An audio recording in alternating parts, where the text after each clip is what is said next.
Hi guys, Milog Tarot here. Welcome back po for your kapalaran sa pag-ibig. Para po ito sa mga water signs, Cancer, Scorpio, and Pisces. Maglalagay na lang po ako ng timestamp sa may description box para po mapuntahan ninyo ang inyong zodiac signs. Pero syempre, this is a general reading, kaya hindi po lahat ay makaka-relate. Okay, so we will start po with Cancer. Ano kaya yung posibleng pagdaraanan ng mga Cancer sa mga susunod na mga araw? We have here the Death card, the Queen of Cups, the Page of Swords, and the High Priestess. Okay, so sa mga susunod na mga araw, merong new beginning para sa'yo. May magtatapos, and then merong magsisimula. Okay? Malaki rin yung possibility na you might fall in love again with someone new. And malaki rin yung possibility na itong someone new na ito ay air sign, Gemini, Libra, and Aquarius. Okay? Pero parang ang magiging approach mo dito sa tao na to ay yung mas wiser ka na. Okay? Natuto ka na sa kung ano yung nangyari sa'yo in the past.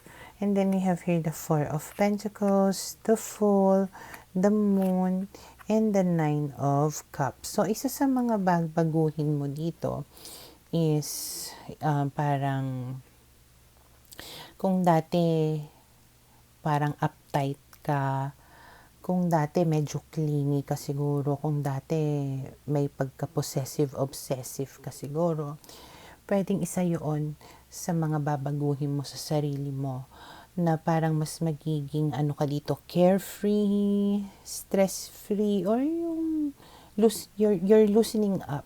Hindi ka na uptight. Hindi ka na naprapraning, hindi ka na masyadong clingy. Yung parang free ka lang, ganun. Okay? And then, we have here the Moon na pag na-meet mo itong tao na ito, medyo hindi ka sure pa kasi sa kanya eh.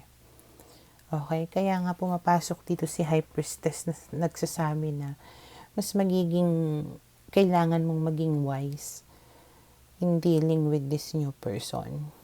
When in doubt, don't. Okay? Kung meron kang pagdududa pa sa tao na to, kung hindi pa malinaw yung intention ng tao na to sa'yo, wala kang dapat na gawin. Okay? And then, Nine of Cups means waiting. Okay? Antay-antay ka lang. Okay? And then, we have here the Six of Cups, the Nine of Pentacles, and the Three of Swords.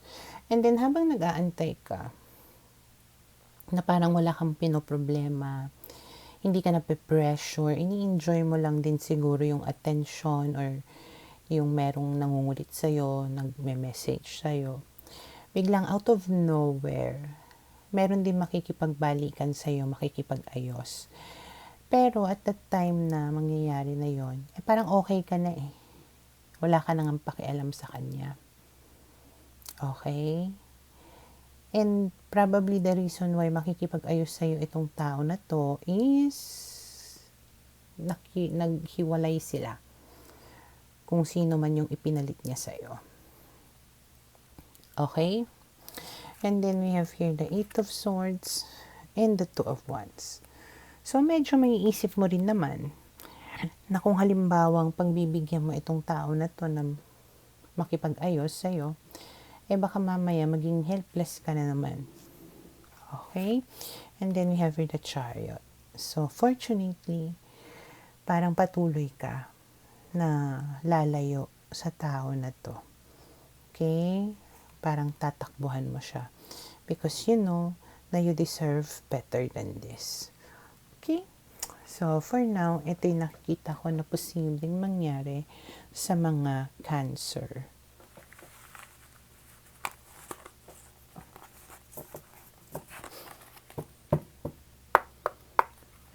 Para sa mga Scorpio, okay, let's see. Ano kaya yung posibleng pagdaraanan ng mga Scorpio sa mga susunod na mga araw. We have here the Two of Wands, the Six of Cups, the Ace of Cups, and the Eight of Swords. Okay, so kung kayo ay nasa ibang bansa, malaki yung possibility na merong makikipagbati sa inyo or makikipagbalikan. Pero parang wala kang magawa about it. You feel helpless. Okay? And then we have here the Tower, the Chariot, the Three of Pentacles, and the Page of Pentacles. Especially if you are dealing with an earth sign, Taurus, Virgo, Capricorn.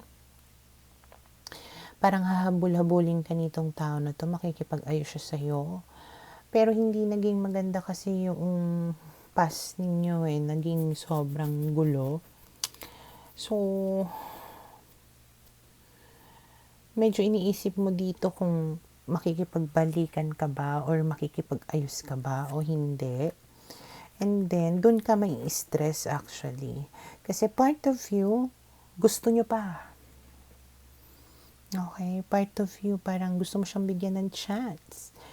Makipag-ayos. Maybe this time, maibibigay niya na sa'yo kung ano yung gusto mo or mas magiging maayos yung relationship ninyo. So, yun yung parang tumatakbo sa isip mo. Pero nga, naranasan mo kung gaano ka-toxic yung connection ninyo and ayaw mo na mangyari muli yun sa'yo. And then we have here the Four of Cups and the Queen of Wands. So, medyo ayun, mamimiss mo nga siya, nangihinayang ka rin dito sa kung ano yung nangyari between the two of you, ganun. Pero, fortunately, we have here the Queen of Wands. Medyo iiral din naman yung pride mo. Medyo iiral din naman yung, paano ba? May isip mo rin naman kumbaga yung, kung ano yung deserve mo. Okay? And then we have here the Magician. So, parang it will take a lot of your willpower to resist or to do what you think is right in this situation. Kasi pwedeng siya rin, gagawin niya rin kung ano yung makakaya niya to manipulate you into going back or reconciling. Okay? So, for now, ito yung nakikita ko na posibleng mangyari sa mga Scorpio.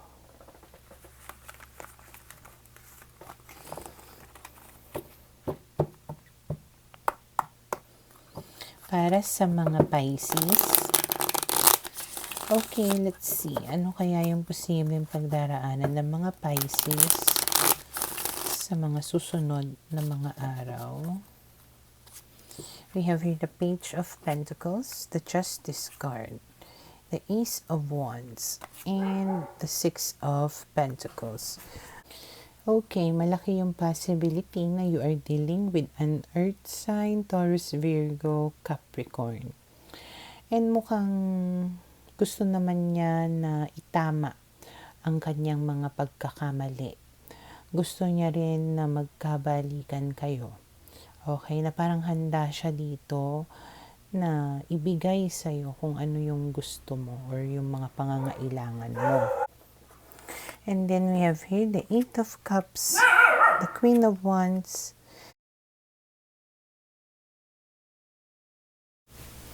pero parang hindi ka satisfied doon sa kung ano man na sinasabi niya or pinapangako niya sa'yo. Medyo siguro iiral din yung pride mo or maybe finally you know your worth as a person na alam mo na you deserve nga so much more of what he or she can offer to you, na parang gusto mo ng talagang total commitment. Okay, na talagang parang sayong-sayo siya or parang basta yung mabigyan kanya ng seguridad. Okay? Kasi parang ang babaw lang nung ino-offer niya at the moment eh. Okay? Or pwedeng panandalian lang. And then we have here the Strength card, the World card, and the Knight of Swords. So patuloy siya dito, nahihingi sa'yo ng patawad. Or patuloy ka niya dito na susuyuin. But we have here the World card nga na parang medyo nang lalamig ka sa kanya. May chance nga na iwasan mo na itong tao na ito. And then we have here the Magician and the Five of Wands. So, ang magiging approach niya is pwede kanyang i-manipulate, i-trigger na magkaroon kayo ng something, ng conflict maybe. Para lang to keep you under his or her hands. Para alam mo yung minsan na pag may iniiwasan kang tao, para lang makakuha siya sa'yo ng reaksyon, kung ano-ano na yung sasabihin niya, para lang makapag-usap kayo. Something like that. Okay? And then we have here the Ten of Swords. Pero ayun nga, you choose to end this connection. Kasi alam mo na this connection ay maaaring problema lang yung dadalhin sa'yo. Kaya parang tatapusin mo na. Okay? So, for now, ito'y nakikita ko na posibleng mangyari sa mga Pisces.